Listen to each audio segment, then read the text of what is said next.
But come up close, you'll just have to see it.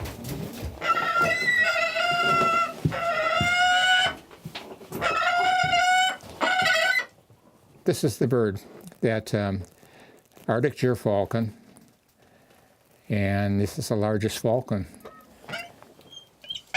Want that? But another one. But another one. I didn't really name her, but I thought of naming her Bear.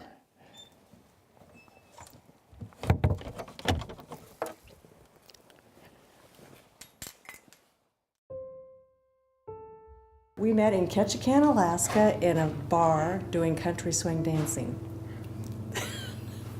You either meet, there's two ways you meet someone in Ketchikan. It's either a bar or church, and we met in a bar.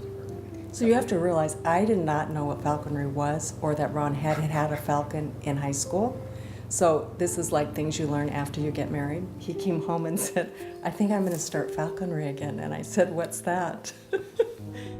Lisa's been really accepting and very good about that. And the dogs, too.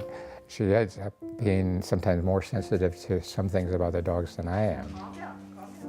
She gets actually almost more attached to them, but not to the birds so much. And she helps me. She's gotten used to seeing dead birds, and I'm plucking them and getting them ready for feeding. Sometimes with falconry, it can be very stressful. So that puts pressure on her too, because I'm not in as good a mood and I'm in a rush. I had a medical practice and I had to get back, make sure I'm back at the office at a certain time. So she ended up, having to understand the time I had to spend, which I could have been spending with her. As I mentioned, it impacts her. To me, it was just kind of a way of life. It's taken our kids to grow up and leave us and then come back and bring people into our house to realize that they had an unusual childhood. It was so common to them. I mean, to have birds on perches, to have Hooter there, to have, all I'd have to do is be in the garden and yell snake, and I had 3 guys running out beside. They spent a lot of time with Ron on the birds and on flight. When I've looked at Ron over the years holding these huge goshawks, they're looking at him like, who the hell are you? And he's looking at them with complete adoration.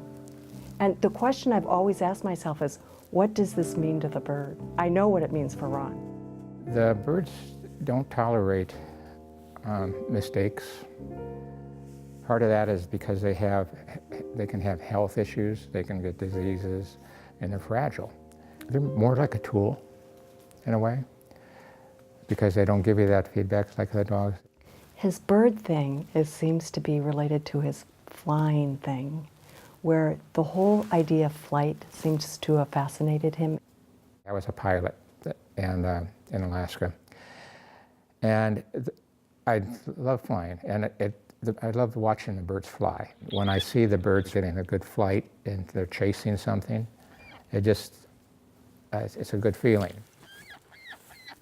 Before, he would go anywhere in a heartbeat and do anything. So he's the person that would get in his plane and fly up to Canada by himself to go fishing for a couple weeks, and I wouldn't be able to contact him.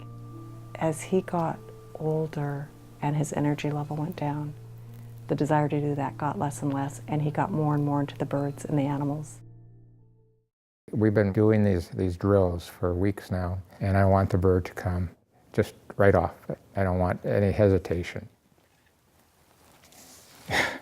He's having a hard time.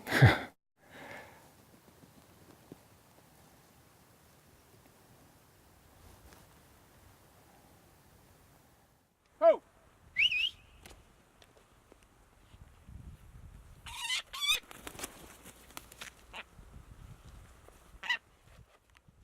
Life happens, and when life happens, it changes what you do when you think you're going to do it. My sister didn't want the boys separated, and she died October of that year. So we got 3 more kids into our life when I was turning 50 and he was turning 60. We had 5 dogs and 5 kids, and I looked at Ron and I said, I think this is too much. I even said to Ron once, when we got into the thick of it, I said, if you need to go, I understand. There was a few times I said that to you, remember? Mm-hmm. That was a really hard year, but it was Ron really stepped up, and I don't, in relationship, there's a lot of little things that can bug the hell out of you for people, with living with someone, but it matters whether they step up for the big stuff, and, Ron did. Because it was so many years of so many kids, it was like, it was okay that they were leaving now. It felt like it was the right time. We had gotten the kids through college, and I feel like there was this time element that we were facing, and it was time for me. So I retired at 62. I was kind of glad to retire, but it was hard to. That's when he said, I want to train dogs, and we ended up with 8 dogs. I think each of us has to be doing something. Yeah. I can't be sitting around.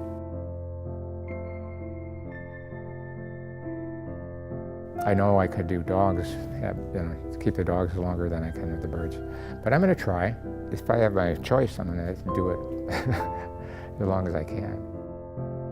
He says he still has 2 more dogs in him. At 75, if you're saying that, dog man, I love you.